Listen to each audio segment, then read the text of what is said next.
अंगावर खाकी वर्दी, हातात रिक्षाचं स्टेअरिंग आणि शेजारी बसलेली 3 वर्षांची चिमुरडी.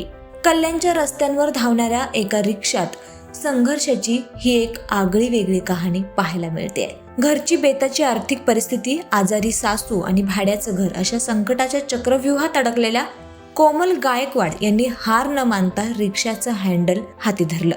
कुणाकडे हात पसरण्यापेक्षा स्वबळावर जगण्याचा निर्णय घेत त्यांनी समाजासमोर एक नवा आदर्श ठेवलाय. घरी मुलीची काळजी घेण्यासाठी कोणीही नसल्यानं काळजाचा तुकडा असलेल्या आपल्या 3 वर्षांच्या तेजस्वीला सोबत घेऊनच त्या सकाळी 7 ते रात्री 12 वाजेपर्यंत काबाड कष्ट करत आहेत. स्वतःच्या आयुष्यातील कठीण प्रसंगांशी 2 हात करणाऱ्या या माऊलीचं एकच स्वप्न आहे, आपल्या मुलीला उत्तम शिक्षण देऊन पोलीस अधिकारी बनवणं. कपाळावर घामाच्या धारा असल्या तरी चेहऱ्यावर आपल्या मुलीच्या भविष्यासाठीची जिद्द असलेल्या कोमल गायकवाड यांची ही कहाणी आज अनेकांसाठी प्रेरणा स्रोत ठरत आहे. या वर्षी टाकायचं आहे. तुम्ही दिवसभर किती ते किती रिक्षा चालवता? सकाळी 6:30 ते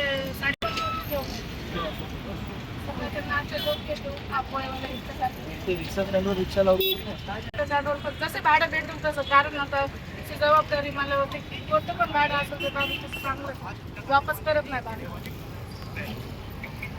इथून कुठपर्यंत जाता तुम्ही रिक्षा भाडं मला?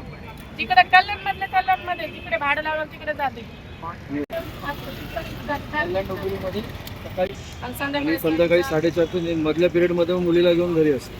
दुपारचं असतं त्यामुळे